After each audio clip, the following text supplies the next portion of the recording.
Almost immediately, Valentine proved itself as an incredible example not only of open world design, but of historical design too. From the individual storefronts and amenities to the general history of livestock towns themselves, it's a great location to explore, and a great one to get the momentum of Red Dead Redemption 2's main story moving. But we're not done with Valentine just yet. We've still got plenty of interesting missions left in the game's second chapter, and a lot of fascinating historical connections yet to explore. So let's take a look at the real history of Red Dead Redemption 2.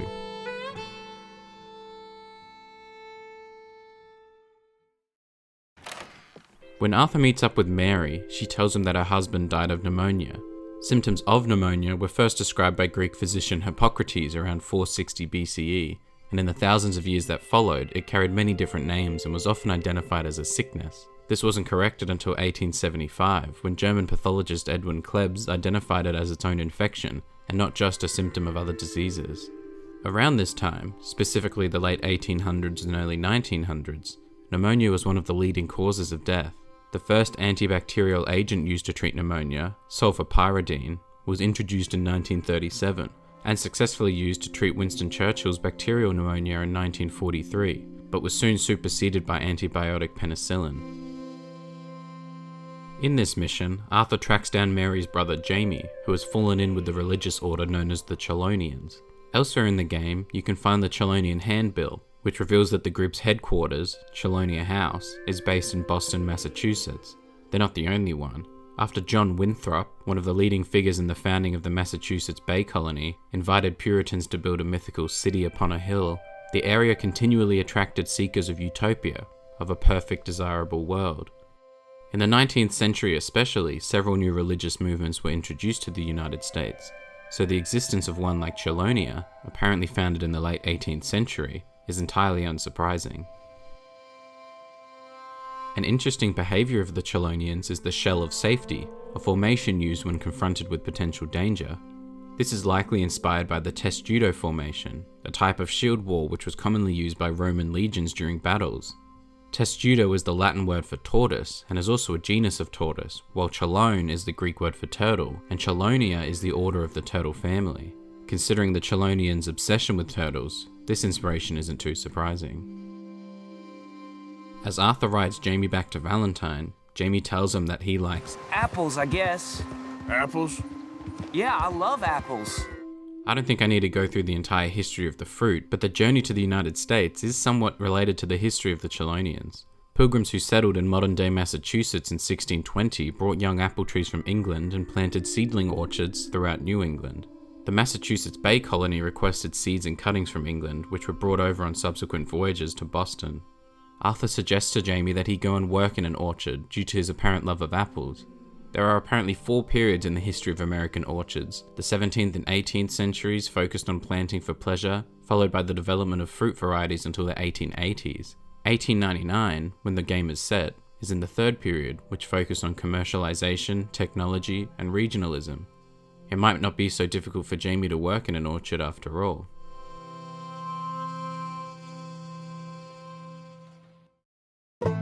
In the mission The Spines of America, if Arthur chooses to commit the robbery during the day, Hosea puts on a fake salesman routine to distract the owner of the house. However, not all of what he says is fake.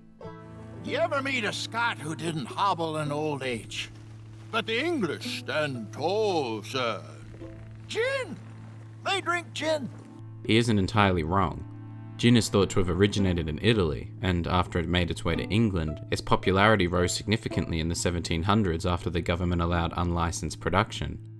Meanwhile in Scotland, gin has always been popular, but there's a reason Scotch whisky is called Scotch whisky, and the drink has always been a staple of the country.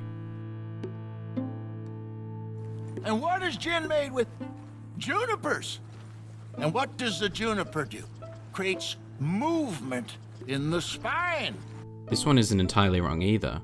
Gin does, in fact, derive its main flavour from juniper berries, and always has, though the use of juniper berries to create movement in the spine is not necessarily proven to be true. That being said, juniper berries have been used for centuries for health purposes. Romans burned juniper branches for purification, and distilled drinks containing juniper were sold in pharmacies to treat kidney and stomach ailments, gallstones, lumbago, and gout. Today, essential oils extracted from juniper berries are used in aromatherapy for body massage. Hosea was onto something here for sure. Was your whiskey made with grain as it is leaves the spine brittle? His knowledge of whiskey is basically the same as his knowledge of gin. He's right, whiskey is a type of distilled alcohol made from fermented grain mash. As for leaving the spine brittle, this isn't directly proven, but excessive alcohol consumption can lead to a myriad of health issues, including osteoporosis, decreased bone density, or the aggravation of pre-existing joint pain.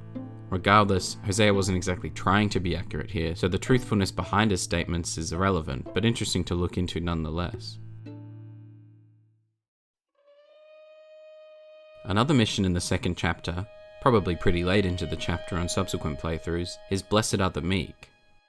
Unsurprisingly, this title is a reference to Matthew 5:5 in the New Testament.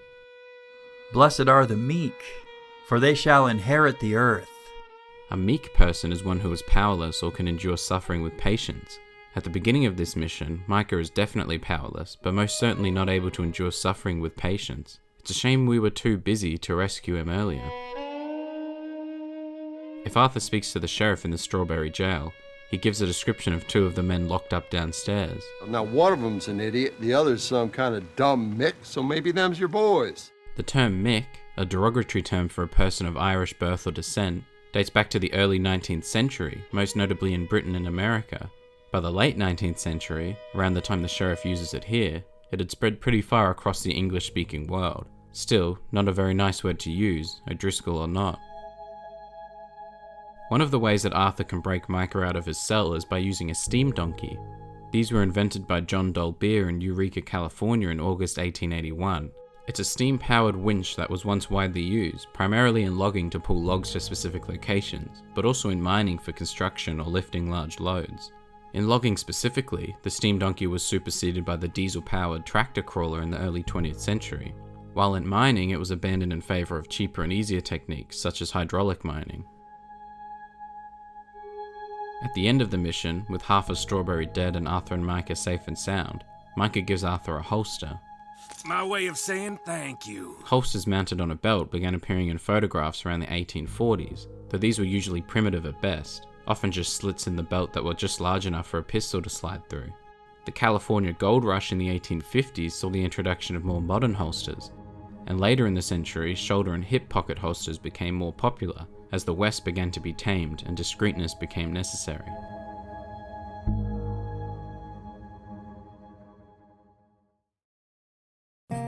Unsurprisingly, yet again, the name of another mission in this chapter is based on the New Testament, specifically Matthew 4:19 and Mark 1:17.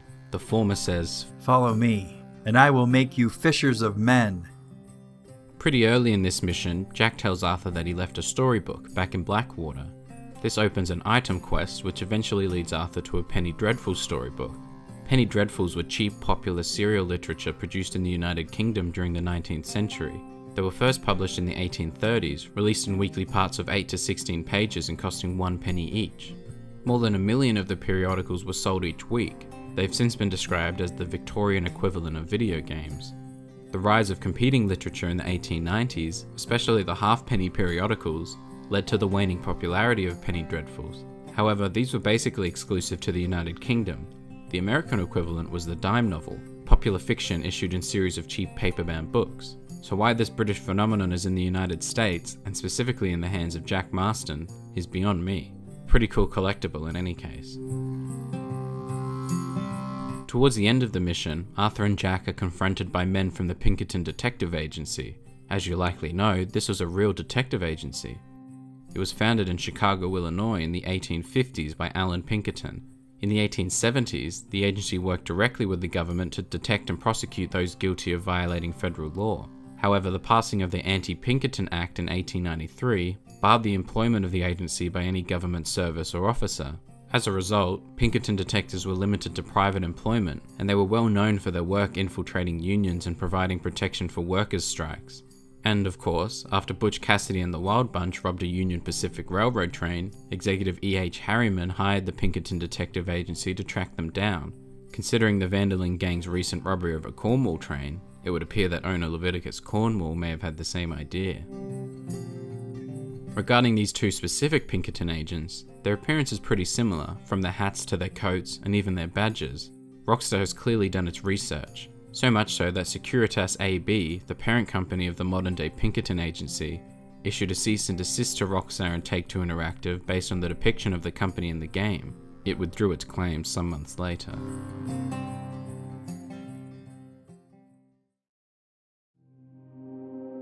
Speaking of robberies, it wouldn't be a Red Dead Redemption 2 chapter without one, and speaking of Cornwall, the setup for this robbery involves stealing one of his oil wagons.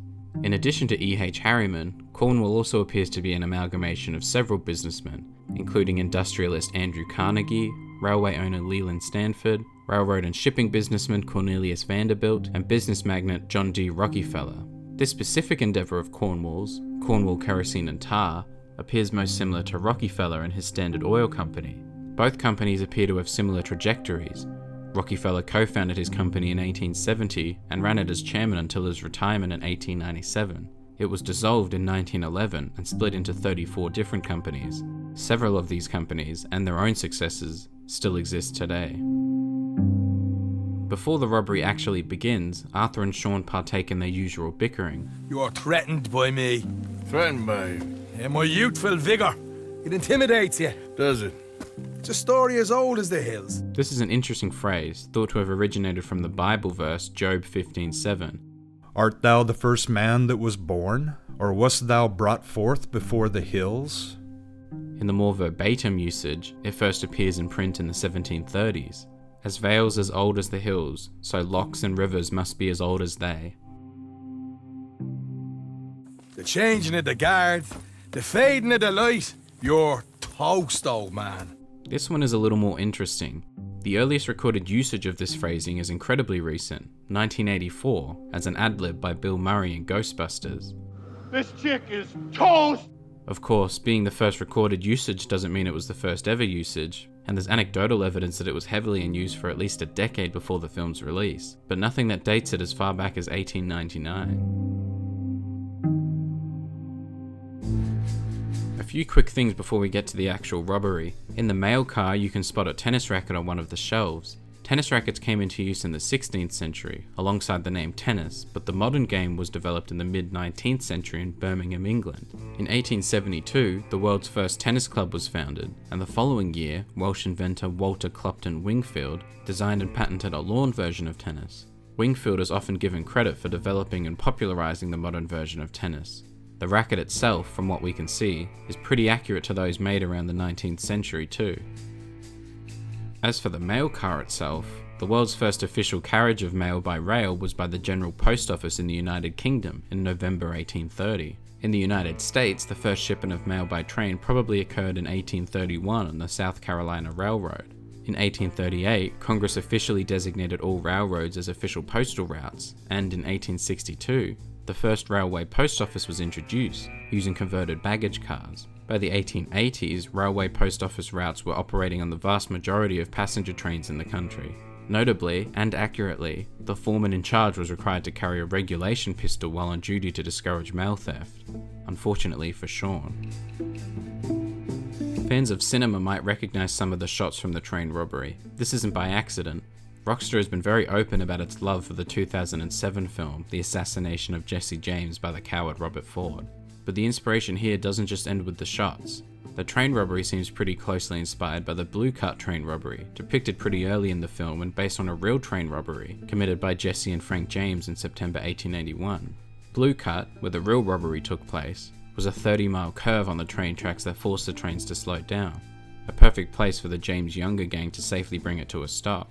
In the game, the robbery takes place just after a similar bend in the tracks, also forcing the train to slow. At Blue Cut, one of the robbers, thought to be Clarence Hyde, stood on the tracks and waved a lantern, signaling the train to stop. In the game, this is Arthur, standing atop the oil wagon with his gun in hand. The next parts of the robberies went a little differently.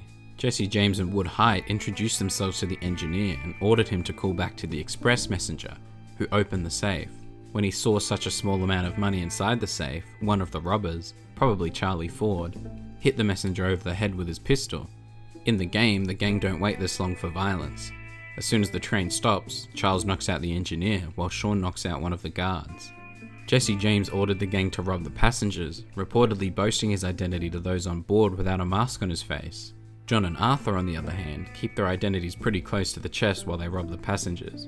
Once they were done with the passengers, Jesse shook the engineer's hand, gave him $2, and told him that his gang was going to ruin the railroad company.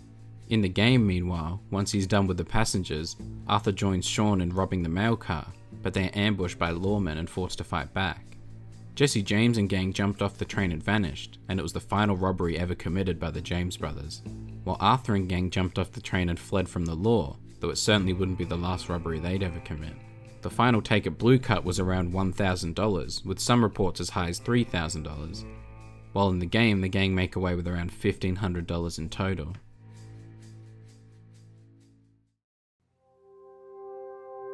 Now, before we get back to the main missions of the story, we have an opportunity to go hunting for bison with Charles. My mother used to tell me stories of how her tribe moved with the bison. They lived almost as one. This is pretty spot on. For thousands of years, Native Americans relied heavily on bison for survival. They used every part of the animal for many different reasons. Food, clothing, shelter, tools. Horns became spoons, bones became knives and needles, skin was used for teepees and water bags, hide became beds, blankets, winter counts and drums. They were even used for jewelry and ceremonies. They were the center of all life. We couldn't survive without them. Native Americans highly valued their relationship with bison. They saw them as sacred and treated them in such a respectful way as to ensure their ongoing longevity and abundance. The Lakota teacher and elder John Fire Lame Deer once said, "The buffalo gave us everything we needed. Without it, we were nothing. When you killed off the buffalo, you also killed the Indian." Sadly, this is exactly what Arthur and Charles find. No. Look. Bison. Shot and left for dead, it looks like. This was all too common at the time. In fact, the number of bison that Arthur and Charles encounter is almost too many for the time. At the beginning of the century, tens of millions of bison roamed North America. At the end of the century, there were 300. European settlers were almost exclusively accountable for the animal's near extinction. Railroads even advertised hunting by rail, where men would stand on the roof or near windows, leaving countless animals to rot where they died. We were paid to kill as many as we could, and make it look like it was Indians. In real life, this wasn't necessarily the case. Overhunting wasn't really motivated by framing the Native Americans. It was more the government and military's desire to limit the power of those whose diets and cultures relied on buffalo herds. Thankfully, at least, repopulation efforts began as early as the 1860s, with a handful of private citizens independently capturing and sheltering bison. Those bison served as the foundation for most bison herds today, especially as repopulation efforts shot up in the early 20th century. Today, it's estimated that the population is around 500,000.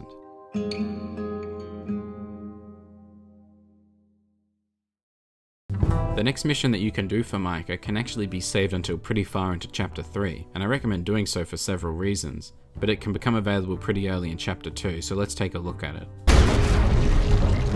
In the mission, Arthur and Micah rob a banking stagecoach on its way to Strawberry. If you look closely at the wagon, you'll see the name Bowles Overland Stage Company. You might also see this company's stagecoaches available for fast travel in Rhodes and Saint Denis, since they apparently take passengers as well as bankloads. If you're wondering about the name, the Overland Trail was a stagecoach and wagon trail, most heavily used in the 1860s as an alternative route to the more popular Oregon, California, and Mormon trails in central Wyoming. The Overland Trail was famously used by the Overland Stage Company, owned by Ben Holliday, to run mail and passengers to Salt Lake City, Utah. The stage line operated until 1869 upon the completion of the first transcontinental railroad. Ben Holliday's company appears to be pretty similar to the one seen in the game. In 1866, he sold it to the Wells Fargo Company, which consolidated it to become the undisputed stagecoach leader, if only for a brief period. Wells Fargo was known for carrying loads of gold across the country. Gold dust, bars, coins, legal papers, checks, and drafts were transported in treasure boxes stored beneath the driver's seat. Unlike other popular stagecoach companies before it, Wells Fargo employed shotgun guards. Between 1870 and 1884, the coaches were the target of 347 robbery attempts, averaging about 2 per month. By the late 1890s, the bulk of gold shipments were carried by rail, and stagecoaches became meager pickings for robbers. Sounds like Arthur and Micah got one of the last few good ones. There are a few more minor points from this mission that are interesting. Dutch said you was a big shadow cast by a tiny tree. I don't even know what that means. This term or phrase may be based on an Abraham Lincoln quote. Character is like a tree and reputation like its shadow. The shadow is what we think of it, the tree is the real thing. In a more modern sense, it may be based on a quote from Chinese inventor and philosopher Lin Yutang. When small men begin to cast shadows, it means that the sun is about to set. However, since Lin Yutang was about the age of 4 when Micah says this here, I highly doubt that this is where Dutch got it from. What are you doing anyway, camping out here like some crazy hermit? In Christianity, dating back to around the 13th century, this term refers to a religious recluse, one who dwells apart in a solitary place for religious meditation. The more modern definition, a person living in solitude, originates around 1799, around 100 years before Arthur's usage here. On the wagon, Micah finds a Lancaster repeater and gives it to Arthur. This rifle strongly resembles the Winchester Model 1866, nicknamed the Yellow Boy. It may have been introduced over 30 years prior, but this model was very popular for many years. Due to public demand, it continued to be manufactured and sold until 1899, so its placement here makes perfect sense. You'd be wearing a California collar now if I hadn't broken you out of jail. California collar is classic cowboy slang, meaning hangman's noose. The term is recorded as early as 1842 in Wyoming, though was likely used long before that in oral form. It is said to have originated as a joking term for the hangman's noose when vigilante justice was popular in early California during the gold rush in the mid-19th century.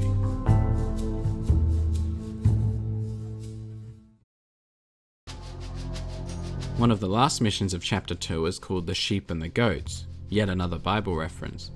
And he shall separate them one from another, as a shepherd divideth his sheep from the goats.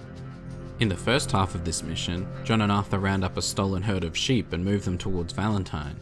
Of course, this was pretty common at the time, particularly towards this side of the country. Beginning in the 19th century, sheep production in the United States moved westward. The predominance of low-value grazing land unsuited to most range animals in the Rocky Mountains region meant that it was the logical home of the wool grower. The herd that John and Arthur steal are merino sheep, which are historically relevant and were pretty economically influential, prized for their wool. In 1870, 80% of American sheep were merinos or merino grades.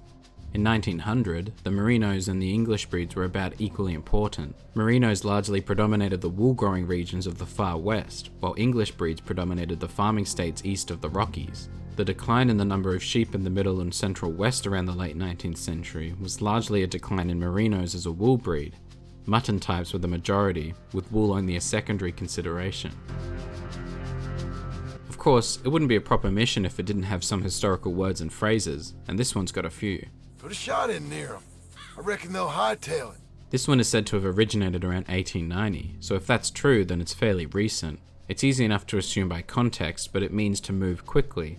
It's a Western expression, originally used to describe the way a herd of wild horses or white-tailed deer will break and race away when frightened by the approaching of cowboys.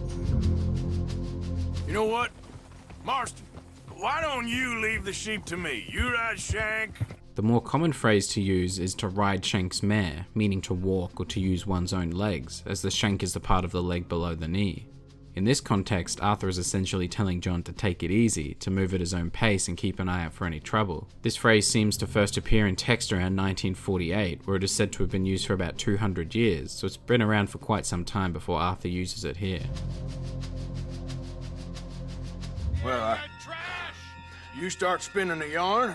To spin a thread, meaning to tell a long, entertaining story, was a popular expression in the 1300s. This specific usage, though, spin a yarn, has only been in use since the early 1800s. A common belief is that it was originally a nautical idiom. Seamen often had to spend time repairing rope on board a ship. This involved twisting fibers together, alleged to have been referred to as spinning yarn. While doing this, sailors would often tell each other stories to pass the time. Over the years, these stories came to be known as yarns, and telling the story came to be known as spinning a yarn, or at least that's the prevailing theory.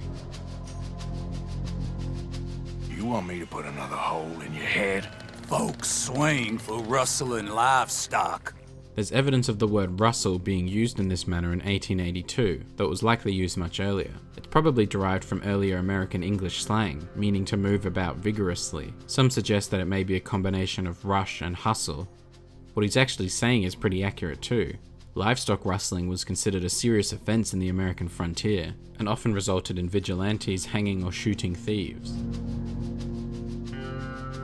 In the last half of the mission, Arthur meets with Dutch and Strauss before sitting down for a drink with Dutch. Nothing like talking to old Strauss to make you want to blow your own brains out. I should have left him where I found him all those years ago. Bookish little Austrian, fresh off the boat, his eyes out on stalks. Well, Now, these immigration statistics are difficult to interpret for years between 1861 and 1910, since the US Bureau of Immigration categorized all inhabitants of the Austro-Hungarian Empire together. However, it's safe to assume that Strauss was one of the earlier immigrants. In 1860, there were less than 3,000 Hungarians living in the US. According to Strauss's stories, he entered the country around the New York City draft riots in 1863. The last decades of the 19th century saw a much bigger boom of Southern and Eastern Europeans entering the United States. By 1910, there were 275,000 German-speaking Austrians in the country. Of course, this mission is the first time we get to see Leviticus Cornwall. It's clear that he's starting to get a little desperate here. So did E.H. Harriman, who raised the price on the heads of Butch Cassidy and his Wild Bunch from $1,000 to $10,000 each. Cassidy's gang, however, responded by pulling off a string of rapid-fire robberies over the next 2 years, hitting trains and banks and escaping with impunity. Sound familiar? In the last mission of Chapter 2, Arthur and Charles look for a new camp for the gang to lay low. In doing so, they find and rescue a German man and return him to his family.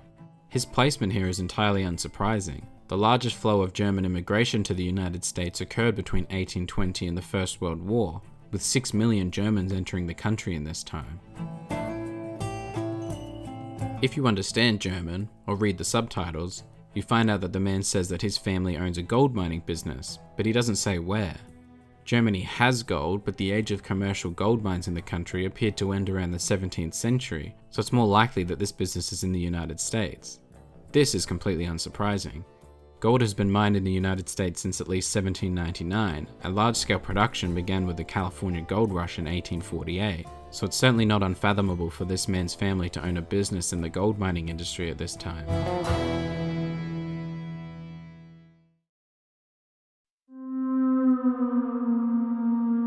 Yet again, Rockstar has proven itself as not only a fan of American history, but also Western cinema, with a train robbery based on both the real-life and cinematic retelling of a classic American outlaw. Valentine, meanwhile, has proven itself as an interesting place to both explore and study, with so many different historical tangents to explore in Chapter 2. But with Cornwall and the Pinkertons hot on our tail, the Vanderlyn gang find themselves in the southern state of Lemoyne, and even more of America's dark past is yet to be explored.